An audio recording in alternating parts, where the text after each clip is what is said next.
Rask network. Before we get into today's show, there are a few things we have to go over. Firstly, what you're about to hear and see is limited to general information only. It's not personal financial advice like you'd get from a financial planner.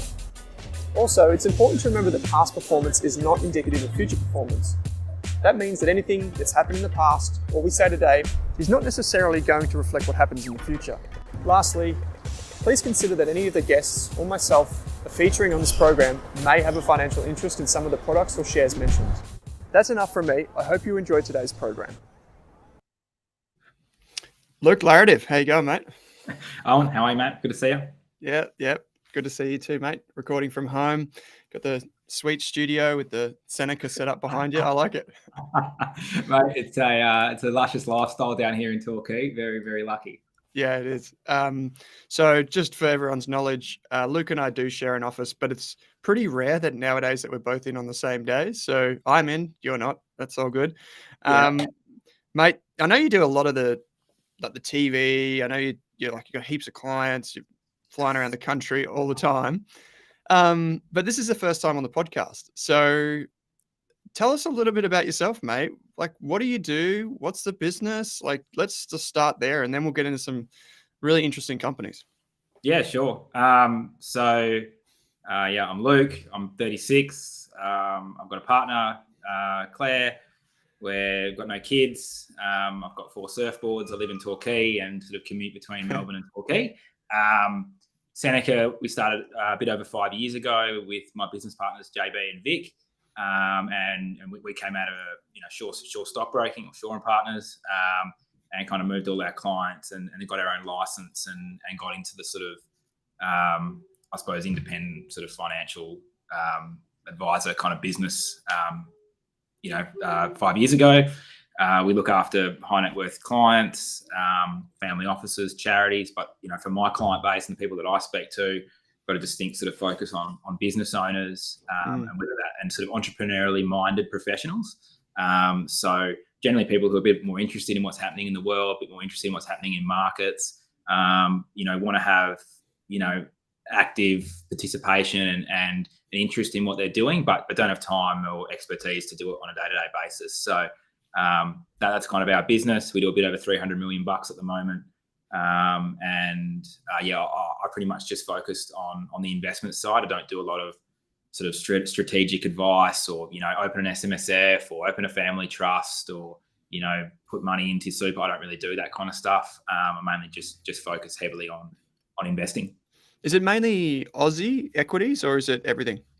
Everything. So we do everything up and down sort of, the asset classes from direct Aussie equities, right down the market cap to small caps to unlisted to fixed income to absolute return products. We run a range of managed accounts and they kind of cover all the asset classes. So a client can come in and whatever their risk profile is, whatever their sort of needs and objectives are, we can kind of put together a bespoke sort of solution for them that, from their perspective meets their objectives and helps them get where they want to go.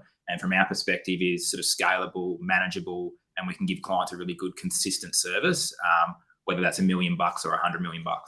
Yeah, that's what I was going to ask you about anyway, because you're kind of like really at the pointy end of that, like helping people get invested in a managed product. And kind of, I know this is what you're working on now. It's like doing it all online, facilitating that, which is really cool. Just for people that don't know, can you just maybe describe the difference between like a managed account and a traditional fund structure? Like, what are the benefits, I guess? Yeah, sure. I mean, look, both have got pros and cons. There's no right answer to this stuff, and we certainly use unit trusts or traditional managed funds for clients. But I really like the SMA, the separately managed account format for a couple of reasons. The first is from an investor's perspective, you get all the benefits of having like a HIN and direct shares. So, you get your dividends paid to you directly. You get your franking credits through your tax return as you normally would. You get to see all the holdings. You get to see all the transactions that happen on the account. You get to look at your log in and see BHP and CSL and everything else that you own, but you don't actually have to worry about trading them. The trading just happens automatically for you. So it's like it's like a subscription to IP essentially, and someone's just in your portfolio doing it for you, and you get all those benefits. And I think without having to actually do anything, but you don't lose the benefits of having a direct share portfolio. I think second as well, a unit trust, one of the kind of drawbacks is if you buy a unit trust halfway through the tax year, your returns that year are going to be impacted by capital gains tax that you actually haven't received capital gains for. So there's sort of embedded tax kind of costs in the unit trust, and they're carried forward, forever. So I think that it's really, it's those transparency benefits, and then some little financial benefits that make managed accounts good. What makes them difficult from my perspective is you don't get a lot of control over your execution. So normally, you would be executing in the market. You might be, clicking a few shares through at any given time, buying an order over a week, a month, a year, whatever it may be, or selling, vice versa. But with a managed account, you normally just get the opportunity to trade on the platform at VWAP. So if I'm selling, 10,000 CBA today and someone else is buying, we kind of just pre-agree to trade at VWAP. There's no brokerage charge on that transaction, but it does allow us, it doesn't allow us to kind of pick up some extra points on execution. And also getting into placements, and those kind of things can be difficult, or not possible on a platform. So in the small cap land, I think SMAs are harder. But for large cap or even mid cap, sort of up to sort of $1 billion or $500 million market cap, it kind of works okay because you're not generating as much alpha from kind of corporate actions, for lack of a better word. Whereas in small cap land, I would argue that 30-40% of your alpha comes from essentially corporate access. Yeah, so access to deals, access to raising, and those liquidity events. And it depends on your strategy too. Like if you're Regal, well, it's the core of their strategy is access to placements. Another fund manager who might be more, long-term focused on, thematics or whatever the hell they do, probably would be less focused on generating alpha from a placement. Yeah, that's really interesting. And one of the things, I think we spoke about this in Noosa, is with the SMAs is the tax as well. Like you mentioned it there briefly, but it's more like control as well. Like you can in some way manage like you mentioned the capital gains, but also just like you have the transparency. Individual tax treatment, essentially, So you get, if you've got an SMA, you can set it up to, last in, first out, first in, last out, maximize gain, maximize loss, minimize gain, whatever you want to do. You can set up those kind of rules, and you can also set exclusions. So even though, say, like my SMA, my ASX 200 SMA isn't an ESG product, I don't have any particular bias to not buying coal stocks or whatever. I have heaps of clients who are ESG focused, and all I do is I say, okay, well, what sectors do you want to avoid? And they go, I don't want to buy thermal coal and I don't want to buy oil and gas. And I'm like, okay, cool. So I just go and click on the stocks that are oil and gas and coal, and be happy to exclude these stocks and include these stocks. And the portfolio automatically rebalances along the lines of some rules that we've set up, such that those clients still get all of our IP, just X the stuff they're not interested in. And I can do that for any stock. If you say, I've got a massive holding in CBA I inherited from grandma, I just don't want to buy any more CBA, I can just exclude CBA and you get the rest of our IP, X any additional CBA. So I think they're pretty flexible now these days. And certainly, we've seen some pretty good growth in our product and the 5 other products that we've just launched. Yeah, cool, mate. So if people want to find out more, they can head to the Seneca website. I'll put all the links in the show notes. You can get in contact with Luke and the team that way. But mate, I guess there's a lot to cover, but I do want to get to these 3 companies that we've outlined, which are Elders, Vulcan, and Credit Corp, which are really interesting companies for totally different reasons. Like all of them are completely different, but they're still really interesting. Particularly on Twitter, there's a lot of action around these 3 names. So, but before we get to that, can you just tell us a bit about I just want to kind of unpack how you think about investing, just real quick. How would you characterize your investment philosophy and the way you go about finding companies?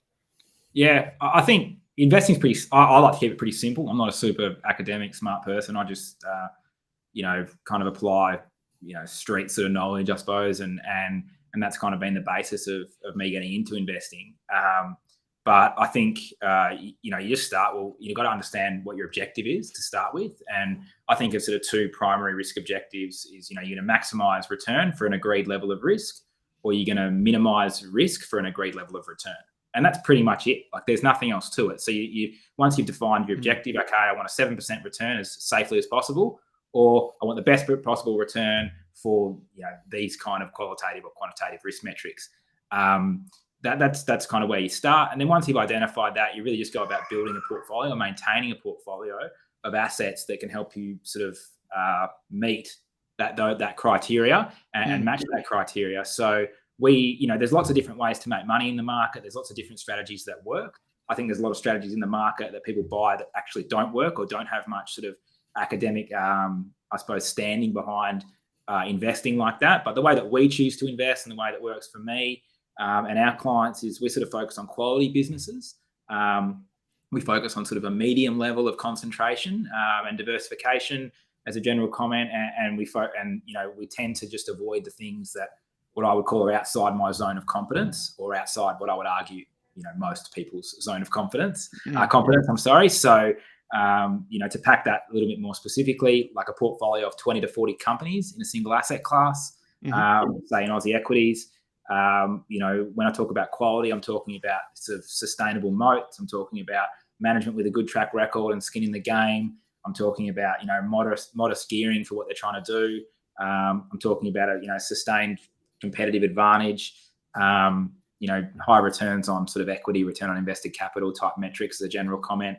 Normally growing, expanding margins are kind of things that we like, and an ability to kind of grow your business, year on year, above kind of sector, above your peers, above the GDP growth of the country, or whatever the benchmark may be. So they're the kind of businesses that we see opportunity in, and we try to identify those companies at times when there's been a shift in the way that business might interact with their customers and their marketplace going forward. So we like to see, look for opportunities where businesses are winning market share, and businesses that are able to win market share for incrementally less money. So there's lots of companies that can win market share by spending more and more money on marketing, but there's very few companies that can win more market share by spending less and less money on marketing every year. So to us, that they're the sort of companies we like to buy. Do we buy businesses that don't fit that criteria? Sure. But we want a portfolio that kind of looks, 3/4 like that. And then we might be some special situations. There might be a value idea.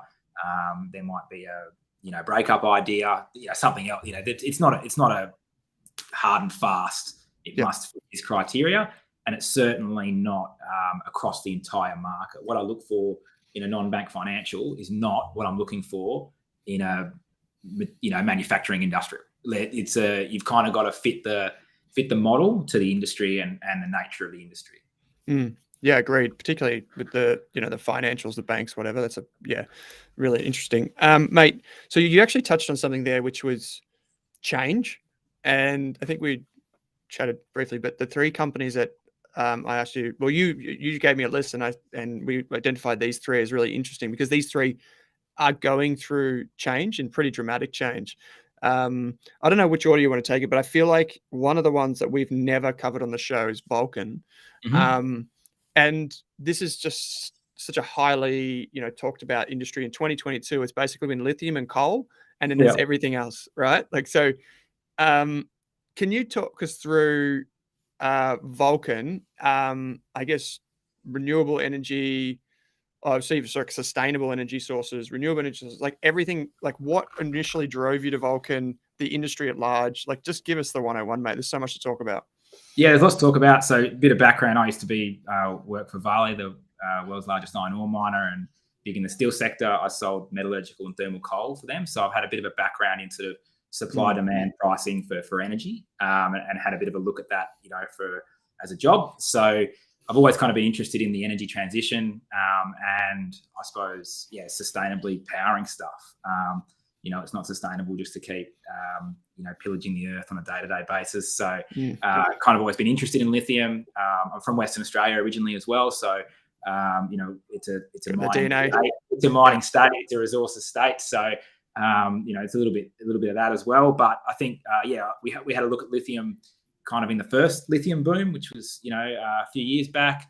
Kind of at the genesis of Pilbara and Orocobre, which is now Allchem, and those kind of names.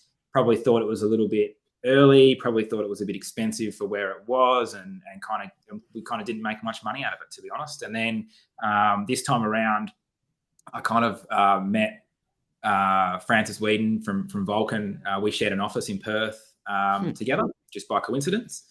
And he just moved out to the UK from the UK, and he was starting this business, and they were looking to do a small raise at 40 cents, and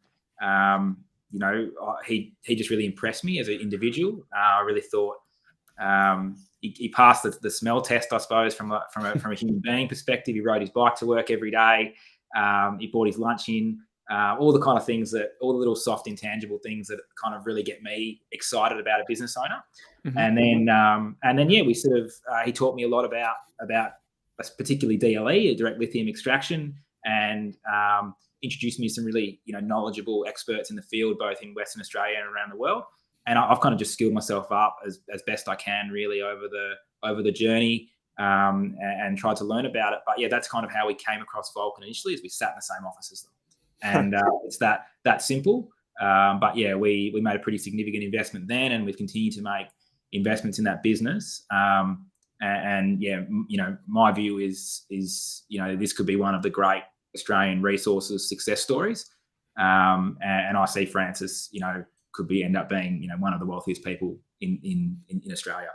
So I just think it's a game-changing project, largest resource in Europe. It's going to produce a zero carbon product, which I think is really important. They're going to use geothermal energy that's naturally occurring in the brines to power the various chemical processes that are associated with creating a lithium hydroxide. And they've partnered with some of the best people on the planet in this space. And they're operating in what is largely, what is going to be the world's largest battery market, which is going to be Germany. So it's a pretty interesting story, and I feel really grateful to have kind of spent a bit of time with the company and learn about it. You mentioned DLE before. What's that? So is that through like hard rock, or is that what is that? Okay, so you've got sort of two types of lithium mining, for lack of a better word. You have hard rock, which is kind of what we're famous for here in Australia and Western Australia, and other parts of the world. Essentially, they dig up spodumene, and then that gets processed into lithium carbonate or lithium hydroxide, usually in China. You have also what's called brines. Essentially, think about it as like an underground aquifer or river of hot liquid. And the hot liquid gets pumped to the surface in the same way that you would pump or flow like an onshore oil and gas rig, like if you think about the Cooper Basin in Australia. And you would flow these wells, and that brine comes to the surface. And in the case of in the Atacama Basin in Chile and Argentina, they flow these to the surface and just evaporate the water away. That leaves you with this kind of lithium-rich brine, which then gets processed. And one of the ways of processing that is called direct lithium extraction. It's really similar to the chloroalkali process, which has been around for a very long time, which is used by a range of industries to create a range of products. But essentially what you're doing is a chemical process to separate the lithium and then process the lithium up from a carbonate to a hydroxide and get that to sort of like 56, 57% lithium. And that's the sort of the high grade level that these sort of batteries need. That's what DLE is. It's a chemical process essentially. It's metallurgy, for lack of a better word. I'm not a chemist, but that's kind of the bare bones of it.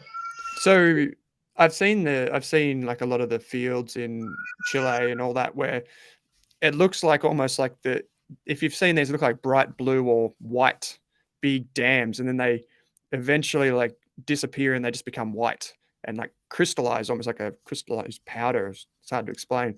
And so some people say, look, that the hard rock is actually an advantage over that process. Would you agree with that, or? No, I think like both processes have their pros and cons. Generally speaking, hard rock's a bit cheaper to get up off the ground. Like the capex is cheaper, but the opex is higher. It's got traditional kind of mining opex.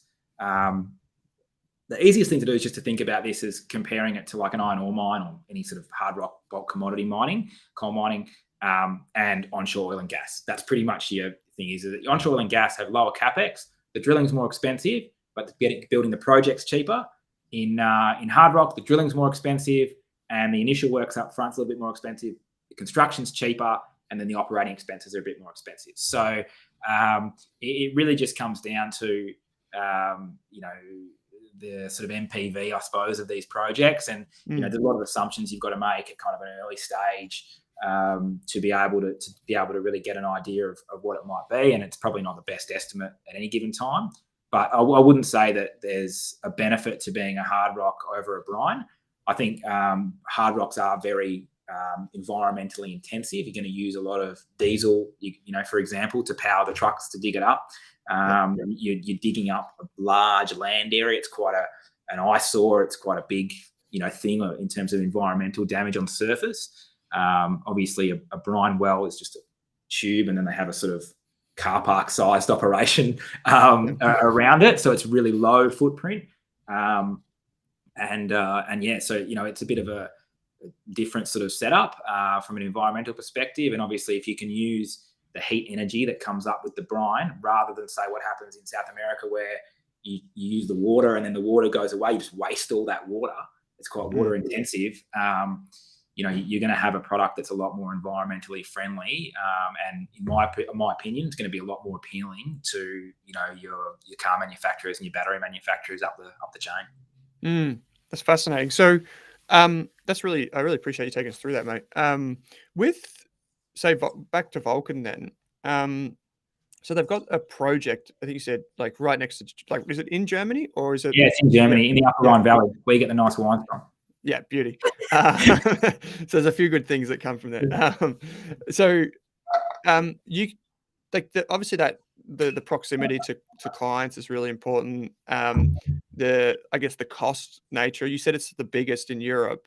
From a resource perspective, how did it, like? Can you just basically talk us through like the genesis of the business? Like, how did they come to acquire this place? Like, was this like, and then I guess. Then bring us up to today and like what's required to get it into production and all this type of stuff. The long and the short of it is, Francis had a hard rock project that he sold into one of the Western Australian lithium businesses, and sort of saw that boom in the first kind of lithium boom, and then really was out scouring the globe for he's a true hardcore environmentalist, and was out scouring the globe for a brine project to use the DLE technology, which he wanted to do, but was amenable to doing it.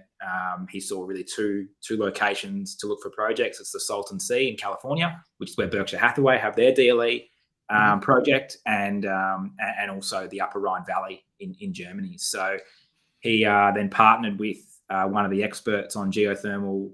So the geothermal industry in the Upper Rhine Valley has been around for a long time. They've been making energy there and heat energy in particular for a long time. And so he partnered with one of the experts there, Horst Kreuter, and they went out and acquired a bunch of licenses essentially and leases, and put that package together, and then spent some money doing the relative flyover surveys that you need to do to create a JORC resource. So that was kind of the genesis of the business.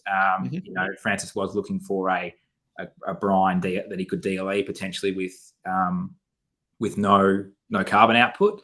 And then since then they've really just gone from strength to strength, growing the resource through these 3D surveys, and then really just looking now, they're in sort of in construction and final piloting kind of phase. So they're producing. They've shown that their chemical process works on the desktop. They've now shown it works at the pilot plant. They're now taking that up to a demo plant, and they'll probably be in production, I think, as of the most recent announcement, late 2025. but it will be a pretty low OPEX project according to the PFS, and they'd be expecting a DFS, a definitive feasibility study, out in the first quarter of next year, where we'll start to see some of the more, I suppose, refined economics of what's actually going to happen. But I think it's if they can get enough capital to do this, which is a substantial sort of capex bill to get these wells up. They're really expensive wells to drill, and then obviously you've got to build a couple of plants associated with this as well. But if they can, there's I think 800 or 900 million euros.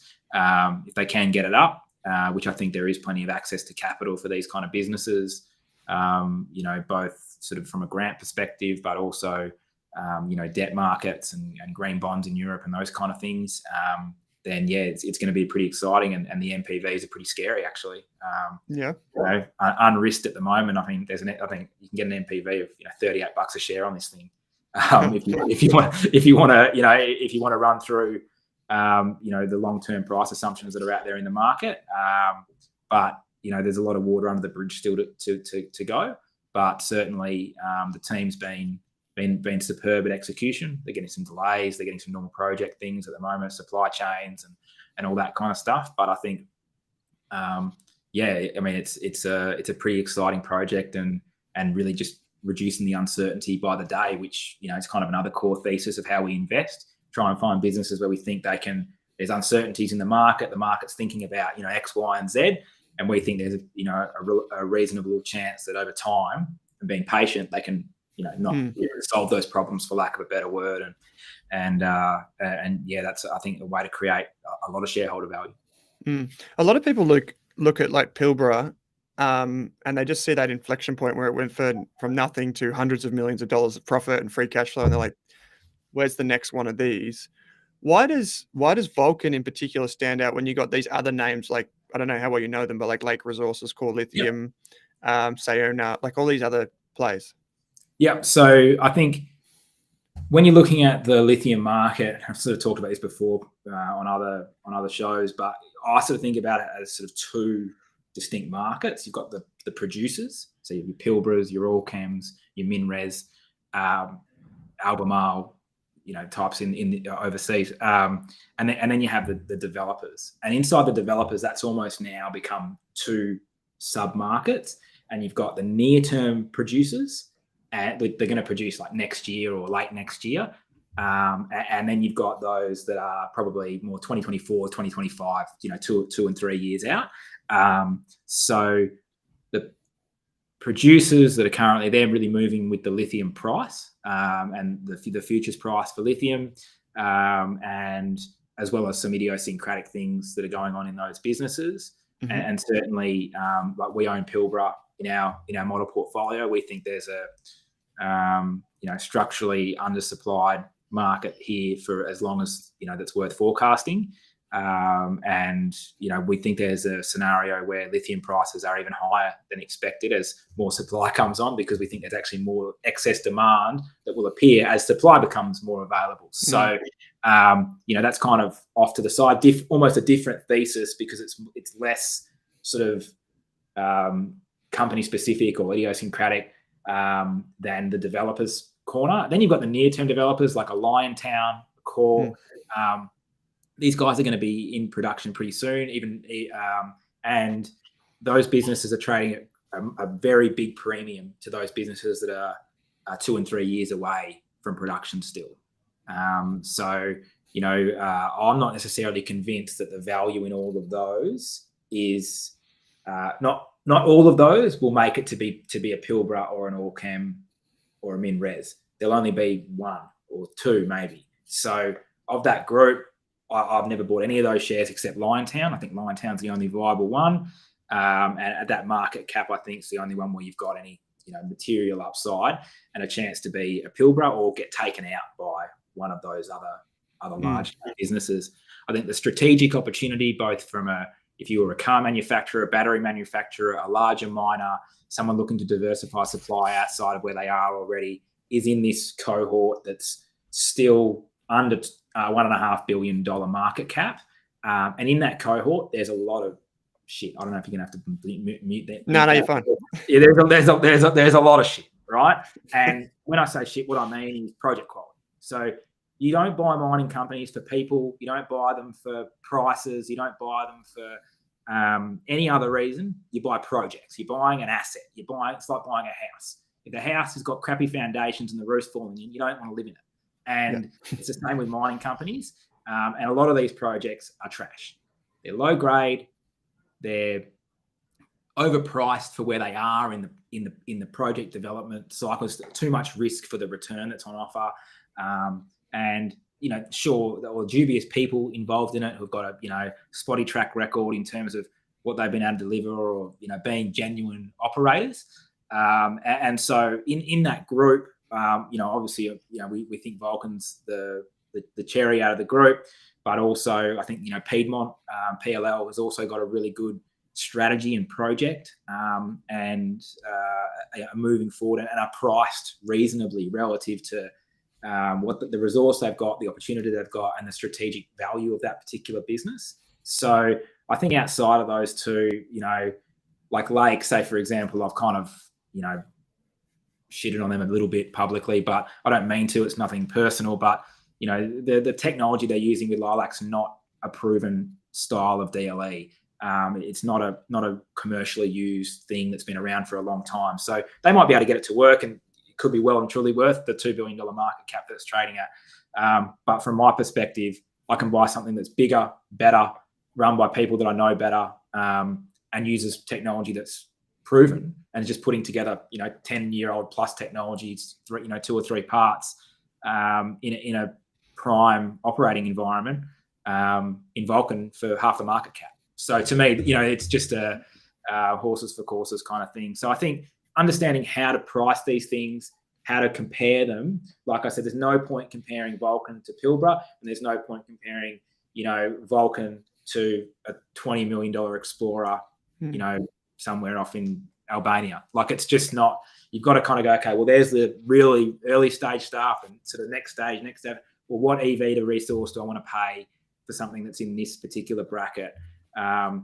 What premium do I want to pay for something that's really early stage, but I like the people and I like where they're going. It's just kind of understanding those kind of nuanced things, and not kind of trying to go lithium across the board, because I think you'll probably go wrong there.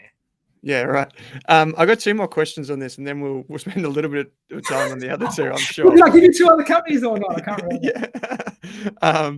So the other question around Vulcan is, one thing that I know about it is there's a lot of really influential holders, a lot of people that are from mining royalty that are really closely following it. So maybe can you comment on that, and whether or not you're surprised by that? So Hancock Prospecting with Gina Reinhardt's company is the third biggest shareholder, I think now, or third biggest shareholder now. And then her estranged son, who's a bit of an investor in battery mining, mineral sector, is also a shareholder, reasonable shareholder. But I think the most sort of relevant shareholders are the fact that, Vulcan's been one of the only, as far as I know, it's the only developer to get an actual equity investment from a car manufacturer, and that's Stellantis. They're the guys who they run Jeep and Chrysler and a bunch of other brands. That they're the kind of the register construction, as well as Francis is a substantial shareholder, and Horse is a substantial shareholder, and the staff are pretty well aligned there as well. So that's the register. I don't know whether it means a lot. I think Hancock Prospecting have got a pretty good track record for making decent investments in the minerals sector. I think Rio Tinto just saw recently they're looking to get into lithium now more heavily. I think it's mainly just the price of some of these projects that's keeping the majors kind of out of it. But I don't think that's going to stay, because I think the lithium price continues to outperform everybody's expectations, and we've just been through a big round of analyst upgrades to their long-term prices, and I reckon in 6 months' time we'll have another big up round of long-term price assumptions. So yeah, look, I don't think it's a huge part of the story, the register or who else has invested there. And I think everyone's individual circumstances is different and reasons for doing things different. Would I think that Hancock would take out Vulcan? No, I don't think that's what they're there for. They're there to make money and get some exposure to something they're not very good at through people that are pretty good at it. That's the reason we invest in all companies is that I'm not a Breville shareholder because I can make great coffee machines. It's they make them good and I just drink it. Like it's yeah, for sure. Yeah. It's just really interesting because a lot of people do jump at that type of thing. They're like, oh, well, this person who's like a billionaire owns it and whatever. Do you think you made a comment there about the big miners? Like we saw the BHP play for MinRes, if I'm not mistaken. Do you think like if we do see any weakness in lithium prices for whatever reason, short term, medium term, whatever it is, do you think that's what they're waiting for? Yeah, I mean, I don't think we'll see any. The same reason they're waiting is the same reason that we won't see any prices go down. I mean, yeah, have to be I think maybe valuations might go down. Yeah, I think it's really just a case of that cohort of 2 and 3 and 4 years away production, just sorting a bit of the wheat from the chaff over the next 12 or 18 months. And I think you'll find if that valuation gap's still there, that strategics, whether they're private equity groups, SPACs, whoever, will want to come in there or major resources businesses looking to diversify will want to come in there, pay 30% of that 100% discount and then pick up the other 70 over the next 2 or 3 years. Big mining companies, having spent a bit of time, often look for a good project that needs a lot of capital because their core competitive advantage of being big is cheap cost of capital. Yeah. So that's and excess bodies to throw at stuff, excess engineers, excess whatever. And so, the cost of Vulcan developing their project, just because we're talking about it, using, Hatch, world's leading sort of mining consultancy group, as their consultants, costing them a lot of money. Go look at their quarterly. They've just paid them a truckload of money to, to do a lot of the work. Well, if you're BHP, you don't pay Hatch anything. You just do it yourself. You get, little Jimmy, the graduate engineer over there to work 20-hour days on it for the next, until it's done. So I think that, that's where the value opportunity is for them. And I think we're only a handful of months away from starting to see those transactions start to occur. And I think we're going to see it in not just in lithium. I think, nickel, supply demand dynamics look pretty good with the same drivers, but different and also bit understood and avoided. But platinum group metals, there's a lot of platinum, palladium, rhodium in a lithium ion battery, and the supply demand dynamics for that, particularly if you've got an ESG focus, a lot of the supply comes from South Africa and from Africa, and more broadly. Mining conditions there and the treatment of people there is not always the same as it is in, say, Western Australia. Yeah, for sure. Okay, cool. So maybe I'll just finish with Vulcan on one question, which is just what are the uncertainties? So if we think of risk reward, what are some of the, whether they're just challenges or risks or however you want to frame that? Yeah, they're there. Don't worry about that. They're there. Yeah. There's a reason it's trading at $7 a share. It's not because I'm not the oracle. It's not some sort of magic carpet ride I can offer you. But there's lots of risks that people see. A lot of them are fugazi, right? There's a lot of those, the things that are real and the things that are to pay attention to. One, they are building a big project. Building a big project is hard. So there's that. But two, there's the financing risk. So how do they finance this project? If they end up having to be I'll use an old shareholding of mine, Syrah Resources, SYR, and raise billions of dollars in capital, they'll have an operating project and the share price will still be $7 a share because they've diluted the pool so heavily. So if it's, there's the equity, the risk of having to equity finance this thing. Can they do it? Sure. Is there better ways to do it? Definitely. And we hope that they are able to access debt and, some partnerships and whatever else they can do, project finance. So there's that.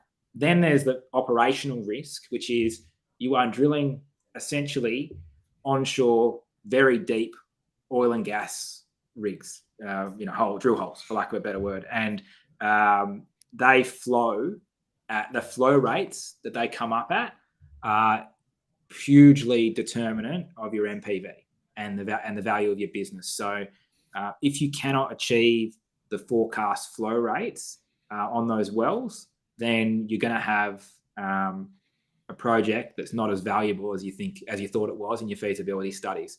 And you're never going to be able to disprove or prove that you know what you're talking about or don't know what you're talking about until the proof's in the pudding, until the well's flowing.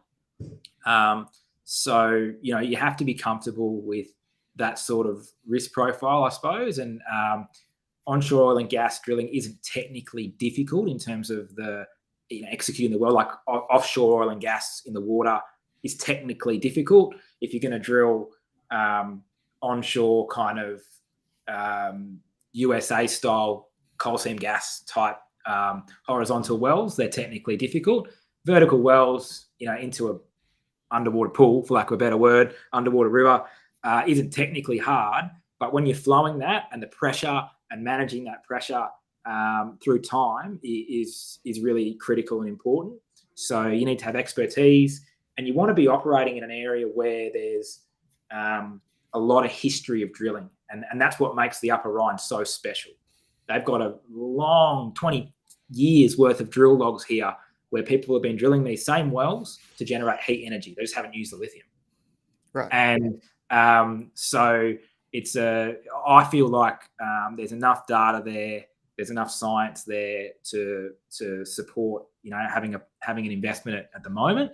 And certainly I see, the upside well worth the downside at the moment of that risk, because it's a risk that's not going to go away. And even if they successfully drill wells 1, 2, 3, well 4 is an independent. Sure, the data gets better and the experience, but they're all kind of independent of each other as well. Same system, same geology, same people, same rigs, but this is the key risk for the business. And but I think at $7, you're pretty covered. Like you're pretty covered. Yeah. Okay. That's good, mate. I love that. I love that deep dive. So, and I know so many people are going to get value from this conversation, even if they're not invested in Vulcan or, necessarily that active in lithium anyway. Just hearing you talk about it is really impressive. Let's spend a little bit less time on the other two companies, just because I know a lot of people will be super keen to get your thoughts on these. But one of them is Credit Corp. So, I mean, I'm pretty familiar with the business, but maybe if you can give us kind of what it is, purchase debt ledgers, what it actually does and how it makes money. And then we can just riff from there for a little bit. Simplest way to say is when Owen doesn't pay his credit card debt for long enough, Commonwealth Bank say to him, Owen, you're not going to pay us. I'm going to sell the rights to your potentially repaying this debt to Credit Corp for $10. You owe them $100. You're going to sell it for 10. And they buy that $10 for $10 off credit. And Commonwealth Bank are happy. They've got 10% of their money back, which is better than 0%, which is what they thought they were going to get. And then Credit Corp, because of their clever little beans, go back and actually collect $8 or $10 of that of that debt. And then they hit you up a bit later, and they might bet another $10. And if in fact they're so good, they might actually end up getting the full $100 out of you over a period of time. And so as a result, they've paid $10 for it. They've collected on average like $28 is the actual number, and they make an 18% return on equity. And that's pretty much their business model is they buy debt for $10 and then they go and collect $20 worth of it. And that's sort of the model. It's pretty simple. They do that in Australia, which they're the dominant sort of player. They're pretty much a monopoly business in Australia now, to be honest. Yeah, they are. And in the US, they're growing really rapidly. So it's been a bit of a dry period for buying these books of debt of bad debts. But obviously, with the way the economy is going at the moment, I don't think it's going to be a dry period forever. And the beauty is for these guys is they've now got a lower cost of capital, like we talked about before, than all their competitors. So they can afford to pay more for a book and still make more margin than their next best competitor in the space because of their size, scale, proven track record of doing it well, blah, blah, blah, blah, blah, blah, blah. So, this is an example of a business that's a dominant market position, and they're just deepening that dominance. They're just getting more and more dominant every year. They're the Golden State Warriors. Everyone wants to play there. All the best players want to go there. They've got the best place to live, best owners, free agency, best, game-changing players, generational players. And they're going to win championships, and they're going to keep winning them because their advantage just keeps getting bigger and bigger and bigger, and the poor old Minnesota Timberwolves are battling. So, that is the nature of Credit Corp, and it's a pretty simple business. And what makes it attractive from investors is super cheap. Everyone's just thrown it out with every other financial. They think it's a cyclical. They think it's going to go through a period of weakness, and you're buying it on 5-year kind of low valuations, and as a result, you've got an opportunity here at the moment. It's on a 4% dividend yield, and you get paid to hold it. It's going to do. They just upgraded their guidance for debt ledger buying. They always upgrade their guidance. I think I looked in 11 years. They've beat at every single result for 11 years.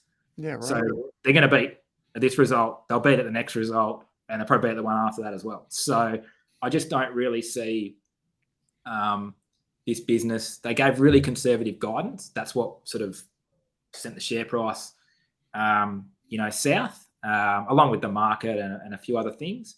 And then they've upgraded their guidance. So I just literally this week. So it's a good business. It's really well run, super high quality business, ticks all the kind of quality kind of boxes that we look for. And it's pretty rare that you get to buy a business that can do, over the last 5 years, 9% sales growth, 12% NPAT growth, dividend growing at the same kind of rate in a sort of cyclically unaffected kind of market with a dominant position that's only going to get better. So then, Luke, I've just got this share price chart here in front of me, and it obviously looks like a cliff face into COVID, which you'd expect just from people reacting, and the GFC, and then more recently in 2022. But the thing is, Credit Corp's obviously bought the books of Collection House, which turned out to be one of those. Do you say Timberwolves? Yeah. And then they bought the book from Radio Rentals / Thorn Group. I don't know what the equivalent would be in the NBA there. Yeah. But where does Credit Corp go right where all of those guys have gone wrong? I don't know what to be like saying in an advice business. I'll just use my own, our business would make double the margins of other businesses in the sector. Why? I don't know. We just do it better. Some people, it's an ability to attract the right people, retain the right people, put training things in place that make, average staff, great staff. It's having a culture, it's having great systems. It's, having a style or culture of continuous improvement, caring about your people, caring about your customers, all those little intangible things, which, a lot of people get caught up looking at numbers and return on this and margin of that. Yeah, but what you're actually doing is you're demonstrating that. You're demonstrating those qualitative soft skills. And I think Credit Corp, has been operating against Collection House, say, for example, for a long time. You would rather, there's only one company you want to be a shareholder in. And why is that? Well, they're just better at it. And, and being better at things sustainably, incrementally better over a long period of time is game-changingly different. And it's the same with investing. You don't need to outperform by 40% every year. Just tick along 2, 3, 4% every year, but be consistent, have a really good process, understand how you do it, and you'll make money. And I think Credit Corp's that kind of stock. It doesn't have to be, a 10, but not everything's got to be a 10 bagger, generate a really solid return from a business that you understand really well, make it a core part of your portfolio. If it goes up a bit too high, it starts to look a bit expensive, trading 1, 2 standard deviations higher than needs to be, sell a few, but don't sell them all. It gets super cheap. Maybe you spice it up a bit and it goes up, to 5, 10% of the portfolio.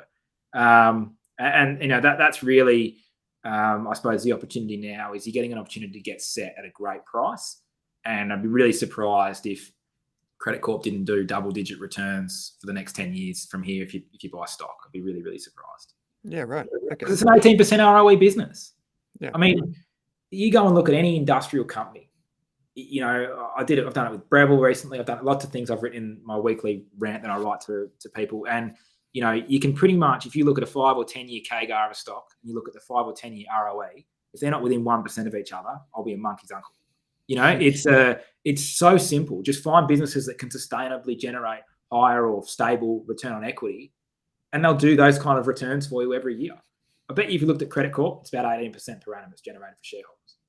Yeah, right. I don't have the numbers in front of me. I'd love to have a look. I can pull facts up and look at it, but I won't pull it up. Yeah. Okay. No, that's cool. I like it. I know there's a lot of people that like across the Twitterati, at least they love the business and they followed it for many years. And I guess that's like you said at the outset, you're looking for business in states of change, right? That's where your opportunity lies. So this is a business that definitely seems to be like not necessarily in change, but from a sentiment perspective, seems to be in that camp. The final business, Luke, is Elders. A lot of people would know this, trades on the ticker symbol ELD. They've been around the country. They see the signs for real estate, for whatever, fertilizers, and every farmer will know them. The business is kind of divided up, as far as I'm aware, kind of into like 3 main divisions. But can you just give us kind of like the 101 of what Elders is and maybe just how it's changed over the years? I think that's the real important part. Yeah, so you got to think about Elders was a basket case. Yeah. And then it got new management 4 years ago or so, and now it's fixed. It's kind of the net. And Elders have another business with 25 or 30% market share of what they do, and have the cheapest cost of capital, essentially, of them and Nutrien. They're sort of their major competitor from overseas, which is NTR. I think the code for that is in the US. They're sort of running the show here in Australia from a fertilizer distribution perspective, fertilizer sales. Elders are kind of doing what, if you followed Kogan or MyDeal when they were listed, is you build a marketplace of established brands, and then you slot your private label product in there and you cannibalize everyone else's sales. And that's pretty much what Elders are doing. And as a result, their margins are amazing. Sure, fertilizer prices have gone bananas, DAP, MAP's gone nuts, ammonia's gone nuts, but we'll sort of put that to the side. You can kind of, normalize out for that. If you do that, you'll find Elders is a business that's expanding its margins, that's growing kind of 20% plus per annum. They've got what I love about them is, okay, they've got access to capital. They go and make these small acquisitions, bolt-ons, expand, get the private label in there in these farms and grow their sales. But they're super disciplined what they buy. They've got like a 20% IRR hurdle in place for those acquisitions, and they pretty much just, if they're not willing to pay that price, then they're not interested. So that kind of keeps their returns pretty good, and their growth really high quality growth. I'm not a huge fan of sort of roll up stories, but Elders I more think of as expanding distribution. It's not really like, we're just adding their sales. What they're doing is they're adding the sales initially, but then flipping the margins. The margins go from 5 to 15 or 20% because of the, increasing sales and product they can push through those farms. In my industry, to be the same as acquiring a client from someone who's retiring and then selling them mortgage broking and selling them general insurance and selling them, whatever else that we do. So, it's the multi-product, single relationship, trusted point of contact for a farmer. And I think Elders has that brand gravitas, that established position in the market. The various partners and employees have deep roots into the communities that they operate in, as a general comment. And as a result, I don't really see a reason why Elders can't continue to ride the kind of agricultural food sort of undercurrent and structural growth trend, while extracting above industry kind of margins and growth rates through their dominant market position. So love it for the market position, And like from a val perspective, I think like $12, it's pretty cheap on sort of an EV to EBITDA basis on my numbers. And if you go out 2 years, it starts to look pretty naughty, which is kind of one of my favorite things to do for some of these larger cap businesses, is rather than just trying to play the next result or the next 2 results, think, okay, where's this business probably going to be in three or 4 years? And if the earnings, if they've been able to grow at this rate, let's create a margin of safety and say they're going to grow at Y rate, a bit lower, and they just keep their margins stable. What's it look like? And that kind of gives you some sort of idea of, where it might be. And I think for a business like Elders, it could be a multiple of the current share price. Actually, it's actually got a lot of upside potential. Everything going to plan. Yeah. How do you think things like the cyclical effects of like things like drought, all that sort of stuff affect the business? I think that's the opportunity. The opportunity is to say, okay, FY22 is going to be a bit busted up because of the rain. But I kind of think it's like mining prices or anything that's cyclical. It's not really where we like to play. And even if we are playing, it's not the reason we want to be there is because we think the price of something's going to go up. Higher fertilizer prices help Elders, no doubt. But they're over-earning right now. Like, I think they're 27%. Like they've got pretty good numbers at the moment. So don't pay for those numbers to be in perpetuity. Go look at the bottom of the cycle. Go look at what it's going to look like on the worst day. Figure out what you think a fair price to pay for it is on the worst day. And sure enough, you'll get a best day at some point over your holding period. And, not necessarily that you're going to sell or you're going to pick that day or you're going to be able to, work those cycles out perfectly. I can't predict the weather. I don't know what the iron ore price is going to be. I don't know what the AUD, USD is going to be on any given day at any given point in the future. So they're not knowable things. And even if you think you can know, do it 100 times and you won't get it right, more than 50. So I think that's a big part of investing as well, is just understanding what you can't know and what you won't know, and just making sure that you get paid for that. And I think having a margin of safety when things go wrong helps you. You still lose money. Still, it's still wrong. You still get smoked a bit, but you might not get smoked as bad as someone who thought, well, what if this goes right and this goes right and this goes right? Then it's going to be super cheap and I'm going to make a heap of money. And that means missing out on things sometimes, and that's okay. But with Elders, this kind of $11, like you've kind of got $3 or $4 of short-term kind of upside, 12 months sort of, price targeted type stuff, but you've got another $5 to $10 a share worth of potential value there that might get unlocked over the next sort of 4 to 10 years, depending on what you think. And if that's the case, maybe I do a doubles over 8 years. Well, it's 10% per annum kind of thing. So that's a pretty good get. And like I said, if they can sustain the kind of return on equity they've been running, even if it's 15% per annum CAGR into perpetuities, about as good as you're going to get in large cap investing. That suits me down to a T. That can go in the portfolio at 5%, and I can park it there and pretty much forget about it. And then people will wonder why we outperformed. It's like, well, that wasn't that hard, was it? Seriously, like it's not, doesn't have to be that hard. It doesn't have to be that hard. Yeah, no, I like it, mate. I like how simple it can be.